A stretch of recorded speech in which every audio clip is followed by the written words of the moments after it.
Hello everyone, welcome to AZB academy. So ഇന്നത്തെ വീഡിയോയിൽ നമ്മൾ പ്രധാനമായിട്ടും പറയാൻ പോകുന്നത് അല്ലെങ്കിൽ നമ്മൾ പ്രധാനമായിട്ടും ഡിസ്കസ് ചെയ്യുന്നത് ഡയറി ഫാം ഇൻസ്ട്രക്ടർ അല്ലേ. അപ്പോൾ ഡയറി ഫാം ഇൻസ്ട്രക്ടർ എന്ന് പറയുന്ന പോസ്റ്റിൻ്റെ അല്ലെങ്കിൽ ആ തസ്തികയുടെ നോട്ടിഫിക്കേഷൻ ഉടനെ വരാൻ പോകുന്നുണ്ട് അല്ലേ. അല്ലെങ്കിൽ ഉടനെ നമുക്ക് എക്സ്പെക്ട് ചെയ്യാം. അപ്പോൾ ഈ വർഷം എന്തായാലും നമുക്ക് സാധ്യതയുണ്ട് വരാനായിട്ട്. അപ്പോൾ അതുമായിട്ട് ബന്ധപ്പെട്ട് നമ്മൾ അറിഞ്ഞിരിക്കേണ്ട കാര്യങ്ങളാണ് നമ്മൾ ഇന്നത്തെ വീഡിയോയിൽ നമ്മൾ ഡിസ്കസ് ചെയ്യുന്നത്.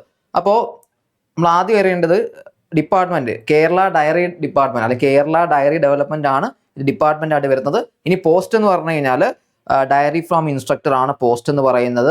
പിന്നെ മനസ്സിലാക്കേണ്ട കാര്യം ഇതൊരു ഡിഗ്രി ലെവൽ പോസ്റ്റ് ആണ് അല്ലെ. അതായത് നമുക്ക് അടുത്ത ഒരു ഡിഗ്രി ലെവൽ പോസ്റ്റ് ആയിട്ട് അല്ലെങ്കിൽ ഏറ്റവും അത്യാവശ്യം നല്ലൊരു കിടിലം പോസ്റ്റ് ആയിട്ട് നമുക്ക് എന്തിനാ പറയാം, ഡയറി ഫാം ഇൻസ്ട്രക്ടർ പോസ്റ്റിനെ പറയാം. അത്യാവശ്യം നല്ല പാക്കേജും ഉണ്ട്.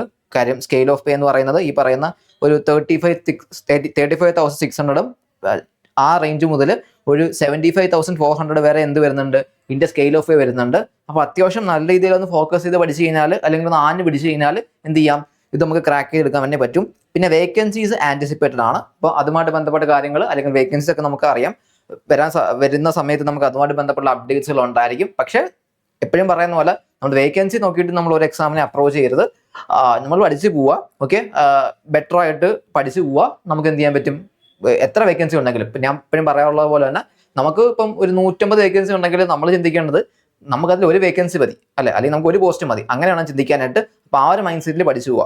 അപ്പോൾ നോട്ടിഫിക്കേഷൻ ഉടനെ വരാൻ സാധ്യതയുണ്ട്. ഇനി അപ്പോയിൻമെന്റ്സ് നമുക്കറിയാവുന്ന പോലെ തന്നെ സാധാ നമ്മളിപ്പം ബാക്കിയുള്ള എല്ലാ എക്സാംസ് പോലെ തന്നെ ഒരു മോഡ് ഓഫ് അപ്പോയിൻമെന്റ് അല്ലെങ്കിൽ മെത്തേഡ് ഓഫ് അപ്പോയിൻമെന്റ് എന്ന് പറയുന്നത് ഡയറക്റ്റ് ആയിട്ടുള്ള റിക്രൂട്ട്മെന്റ് ആണ്.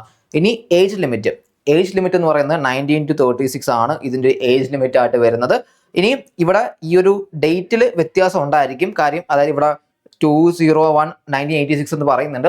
ഇതിൽ വ്യത്യാസം വരും. കാര്യം ഇത് നമ്മുടെ കഴിഞ്ഞ നോട്ടിഫിക്കേഷൻ കൊടുത്തിട്ടുള്ളതാണ്. അപ്പോൾ ഇതിൽ മാറ്റം ഉണ്ടായിരിക്കും, ഈ പറയുന്ന വർഷത്തിൽ മാറ്റം ഉണ്ടായിരിക്കും. അപ്പോൾ അത് നിങ്ങൾ നോക്കണ്ട. പുതിയ നോട്ടിഫിക്കേഷൻ വരുന്ന സമയത്ത് അതിൽ കൃത്യമായിട്ട് അവർ ഏജിന്റെ ഈ പറയുന്ന ഒരു വർഷത്തിന്റെ കാര്യം പ്രോപ്പറായിട്ട് പറയുന്നുണ്ടാവും. പിന്നീട് ഏജ് റിലാക്സേഷൻ, അതായത് ഇപ്പം നമുക്ക് ഷെഡ്യൂൾഡ് കാസ്റ്റ് ആണെങ്കിൽ ഷെഡ്യൂൾഡ് ട്രൈബ്സ് ആണെങ്കിൽ അല്ലെങ്കിൽ അതർ ബാക്ക്വേർഡ് കമ്മ്യൂണിറ്റീസ് പെടുന്ന ആൾക്കാരാണെങ്കിലും അവർക്ക് എന്തുണ്ടായിരിക്കും എന്ന് പറയുന്നുണ്ട്, ഏജ് റിലാക്സേഷൻസ് ഉണ്ടായിരിക്കും എന്നുള്ള കാര്യം പറയുന്നുണ്ട്. ഓക്കെ, അപ്പോൾ ഏജ് റിലാക്സേഷൻ ഭാഗമായിരിക്കും. ഓക്കെ, നമുക്ക് സാധാരണ നമ്മൾ ഏത് ഡിഗ്രി ലെവൽ എക്സാം എടുത്താലും ഏജ് റിലാക്സേഷൻ ഉണ്ടെന്ന് പറയുന്ന പോലെ ഇവിടെയും നമുക്ക് എന്തുണ്ടെന്ന് പറയാൻ സാധിക്കും, ഏജ് റിലാക്സേഷൻ ഉണ്ടെന്ന് പറയാൻ സാധിക്കും. ഇനി ക്വാളിഫിക്കേഷൻസ് അല്ലെ, അപ്പോൾ ഇവിടെയാണ് ചില ആൾക്കാർക്കെങ്കിലും കുറച്ചൊന്ന് കൺഫ്യൂഷൻ വരാൻ സാധ്യതയുള്ളത്. അതായത് ആർക്കാണ് അപ്ലൈ ചെയ്യാൻ പറ്റുന്നത്, അതെ, അല്ലെങ്കിൽ എല്ലാ ഡിഗ്രിക്കാർക്കും ആണോ, അല്ലെങ്കിൽ ഈ പറയുന്ന മാത്സും ബയോളജിയും ഉള്ള ആൾക്കാർക്കാണോ, അല്ലെങ്കിൽ അതിലൊരു കൺഫ്യൂഷൻ വരുന്നുണ്ട്. അപ്പോൾ ഇവിടെ എന്താ, graduation with either mathematics or biology as one of the optional subjects for the pre degree course അല്ലെ. അപ്പം വേറൊന്നുമില്ല, നിങ്ങൾ വ്യക്തമായിട്ട് ഇങ്ങനെ ഓർത്ത് വെച്ചാൽ മതി. അതായത് +2 നിങ്ങളിപ്പോൾ കൊമേഴ്സ് ആണ് പഠിച്ചതെങ്കിലും കൊമേഴ്സിന്റെ കൂട്ടത്തിൽ നിങ്ങൾ മാത്സ് പഠിച്ചിട്ടുണ്ടെങ്കിൽ നിങ്ങൾ എന്താണ് എലിജിബിൾ ആണ് അപ്ലൈ ചെയ്യാനായിട്ട്. ഇനി അതേപോലെ നിങ്ങളിപ്പം +2 നിങ്ങൾ ബയോളജി സയൻസിൽ അതിൽ ബയോളജി വരുന്നുണ്ട് അല്ലെ, അപ്പം അത് പഠിച്ചിട്ടുള്ള ആൾക്കാരാണെങ്കിൽ നിങ്ങൾ എലിജിബിൾ ആണ്. ഓക്കെ, ഇനി അത് കൂടാതെ +2 നിങ്ങളിപ്പോൾ കമ്പ്യൂട്ടർ സയൻസ് ആണ്, അവിടെ നിങ്ങൾ മാത്സ് പഠിക്കുന്നുണ്ടെങ്കിൽ നിങ്ങൾ എലിജിബിൾ ആണ് അല്ലെ. അപ്പം ആ ഒരു ക്രൈറ്റീരിയ വെച്ചിട്ട് ഇതിൽ ഏതെങ്കിലും ഒന്ന് മതി. അപ്പം ആ ഒരു എലിജിബിലിറ്റി ഉള്ള എല്ലാ ആൾക്കാരും എന്ത് ചെയ്യണം, ഈ പറയുന്ന നോട്ടിഫിക്കേഷൻ വരുന്ന സമയത്ത് എന്ത് ചെയ്തിരിക്കണം, അപ്ലൈ ചെയ്തിരിക്കണം. അതെന്ത് ചെയ്യരുത്, വിട്ടുപോകരുത്. ഗ്രാജുവേഷൻ വിത്ത് അവിടെ ഐദർ എന്ന് എടുത്ത് പറയുന്നുണ്ട്. അപ്പോൾ അത് വിട്ടുപോകരുത്, ഐദർ എന്ന് പറയുന്നുണ്ട്, ഏതെങ്കിലും ഒന്ന് മതി അല്ലെ. അപ്പോൾ അല്ലാതെ ബയോളജിന്റെ കാര്യം മാത്രമല്ലല്ലോ പറയുന്നത് അല്ലെ. ഇപ്പൊ graduation with either mathematics or biology as one of the optional subjects for the pre degree course അല്ലെ. അപ്പോൾ ഇതാണ് ക്വാളിഫിക്കേഷൻസുമായിട്ട് ബന്ധപ്പെട്ട് അറിയേണ്ടത്. അപ്പം വരുന്ന സമയത്ത് ഒന്നും നോക്കരുത്, കണ്ണുടച്ച് എന്ത് ചെയ്തോണം, കാറ്റഗറി നമ്പർ നോക്കിയിട്ട് അപ്പോൾ തന്നെ എന്ത് ചെയ്തോണം, അപ്ലൈ ചെയ്ത് മാറ്റിക്കോണം. ഓക്കെ, ഇനി നമുക്ക് എപ്പോഴും അറിയുന്ന പോലെ തന്നെ നമ്മുടെ ആപ്ലിക്കേഷൻ, നമ്മുടെ നോട്ടിഫിക്കേഷൻ റിലീസ് ചെയ്യുന്ന സമയത്ത് നമ്മുടെ സൈഡിൽ നിന്ന് വീഡിയോ ഉണ്ടായിരിക്കും. അപ്പോൾ അതിൽ നോട്ടിഫിക്കേഷൻ കാറ്റഗറി നമ്പർ പറയുന്നുണ്ടാവും. അപ്പോൾ അതുവഴി നിങ്ങൾ എന്ത് ചെയ്യുക, കാറ്റഗറി നമ്പർ നിങ്ങളുടെ PSC അക്കൗണ്ട് വഴി www.keralapsc.gov.in അതുവഴി 1 ടൈം രജിസ്ട്രേഷൻ ചെയ്ത് നിങ്ങളുടെ അക്കൗണ്ട് ക്രിയേറ്റ് ഉണ്ടാവുമല്ലോ, അതുവഴി എന്ത് ചെയ്യുക, അപ്ലൈ ചെയ്യുക. അപ്ലൈ ചെയ്യുന്നത് അപ്പം ചെയ്യുക. പക്ഷേ പ്രിപ്പറേഷൻസ് നോട്ടിഫിക്കേഷൻ വരുന്നത് വരെ ഡിലേ ആക്കിക്കൊണ്ട് പോകണ്ട. നമുക്ക് എന്ത് ചെയ്യാം, നേരത്തെ എന്ത് ചെയ്യാം, അങ്ങ് പഠിച്ചു തുടങ്ങാം. കാര്യം അത്യാവശ്യം നമുക്ക് നല്ലൊരു നമ്മൾ പറഞ്ഞ പോലെ അത്യാവശ്യം നല്ലൊരു സ്കെയിൽ ഓഫ് പേ ഒക്കെ വരുന്ന ഒരു ജോബ് തന്നെയാണ് ഇതെന്ന് പറയുന്നത് ഡയറി ഫാം ഇൻസ്ട്രക്ടർ അല്ലേ. അപ്പം അതിന് നമ്മൾ ആ നോട്ടിഫിക്കേഷൻ വരുന്നവരെ ഞാൻ പറഞ്ഞ പോലെ വെയിറ്റ് ചെയ്യരുത്.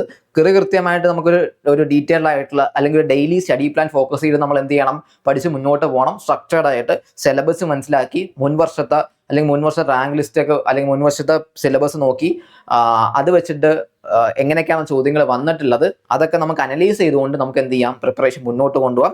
അപ്പോൾ നമുക്ക് എന്ത് ചെയ്യാം, ഇപ്പൊ തന്നെ ഓൾറെഡി നമുക്ക് എന്ത് ചെയ്യാൻ പറ്റും, പഠിച്ചു തുടങ്ങാൻ പറ്റും.